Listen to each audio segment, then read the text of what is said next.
Have you ever noticed that in old books there's a kind of F without a cross in the middle of words like Señor, Casa, or España? Today we're going to travel to the past to discover the secret life of the long S. A letter that reigned for centuries in manuscripts, chronicles, dictionaries, Bibles, notarial records, and literary works, but ended up disappearing almost without anyone defending it. This letter was so important, so omnipresent, that for almost 600 years it was impossible to read Spanish without finding it. And yet today it no longer exists.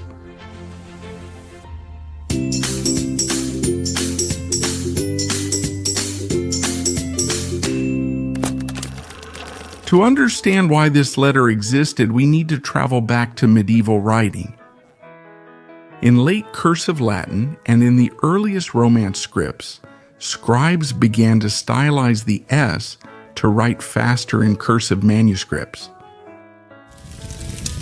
The letter was elongated vertically, aiming for a continuous, elegant stroke that was easy to connect with other letters.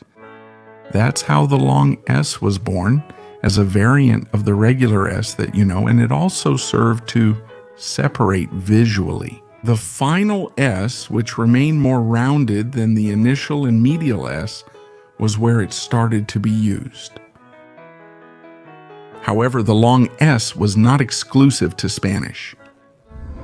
It was also used in a large number of Western languages such as English, French, Catalan, Italian, Portuguese, German, and Dutch, and even in Renaissance Latin. But in medieval and Renaissance Castilian, it had an especially strong presence and quickly became a prestigious letter, associated with legal manuscripts, religious texts, and literary works. During the 13th to 18th centuries, we can find the long S widely used in major works, such as the Cantigas of Alfonso X and the Song of Neo Cid, American colonial manuscripts in the first editions of Don Quixote, notarial documents from the viceroyalties of the New World, and in the grammars and dictionaries of the Golden Age, among many others. Now, the question we all ask ourselves is, so how was it pronounced? And here comes one of the most surprising facts. The long S didn't have a different sound from the S in modern Spanish. It wasn't a phonetic letter, it was a graphic letter. Just like the difference between the two forms of the letter A, which are the same letter but look different. What's interesting about its use in writing is that it could be used at the beginning of a word, like in the case of señor, salir, and sol in the middle of a word, like in the case of casa, oso, or mismo, but it was never used at the end of a word. So, words like Dios, mis, and pues continued to be written as they are today. It was also occasionally recorded in words that had a double S, like the word pasar, which later, with the evolution of the language, had the double spelling eliminated. The printing press's arrival in the 15th century did not end the long S. In fact, it persisted. The first European metal typefaces faithfully copied the handwritten script, which meant that the long S was an essential part of any type family. Spanish and colonial printing presses from the 16th to the 18th century used it systematically. Over time, different presses introduced variations, but in Spanish its use remained relatively uniform.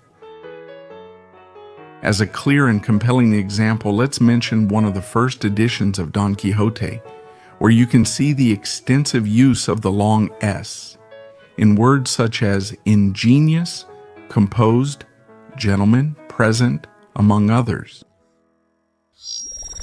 Before we continue, don't forget to subscribe to this channel and turn on the notification bell so you know when there's a new video. Despite the great popularity achieved by the long S during the Renaissance and the Golden Age, soon the situation for this letter would change drastically. Starting in the 17th century, three main problems arose. The first was the visual confusion with the letter F. In fact, many readers today believe that the long S is an F without the crossbar. Readers back then also confused them sometimes, especially in low-quality prints. This clearly caused reading errors, made it difficult to read aloud quickly, and affected comprehension in small texts. Another problem it faced was the rise of the Roman typographic style. The long S was affected by this. Roman typefaces, which were more geometric and less calligraphic, began to replace Gothic ones, and in them, the long S did not look as elegant.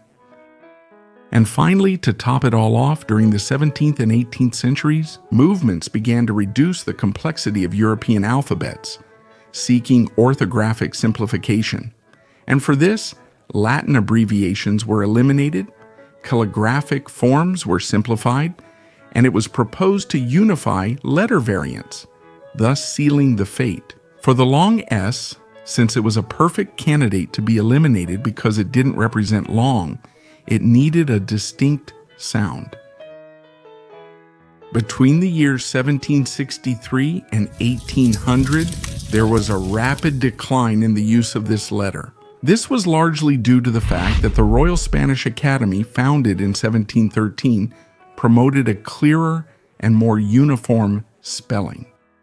Although it did not explicitly ban the long S, it did encourage the use of the round S in legal texts, dictionaries, and official editions. For this reason, by the end of the 18th century, most Spanish printing houses had already abandoned the use of this letter, which had once enjoyed great popularity. Between 1800 and 1830, the official death of the long S occurred, disappearing definitively from school texts, grammars, typography manuals, and popular editions.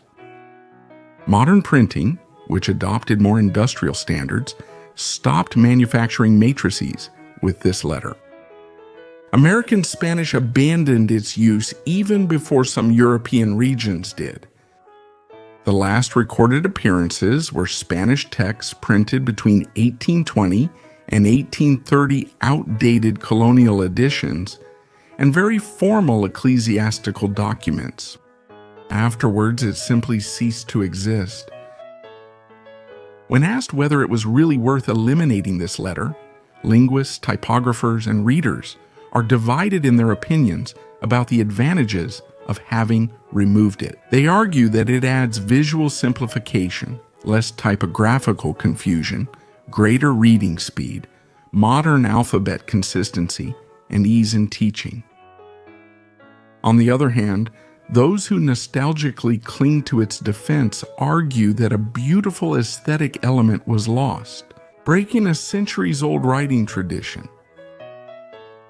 Nowadays, the long S only lives on in historical texts, medieval-style logos, Gothic fonts, and paleographic studies.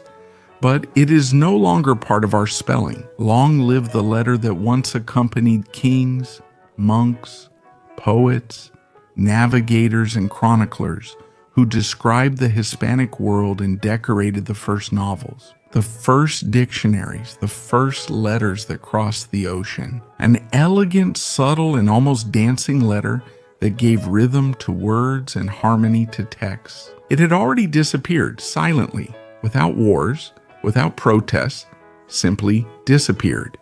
It stopped being printed, stopped being taught, and faded away. And you?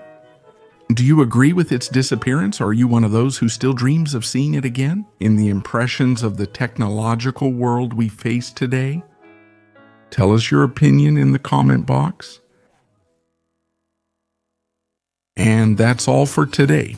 If you like this video, don't forget to give it a like and subscribe to this channel. I invite you to activate the bell to get notified of new videos. See you soon. J.N. Coyle.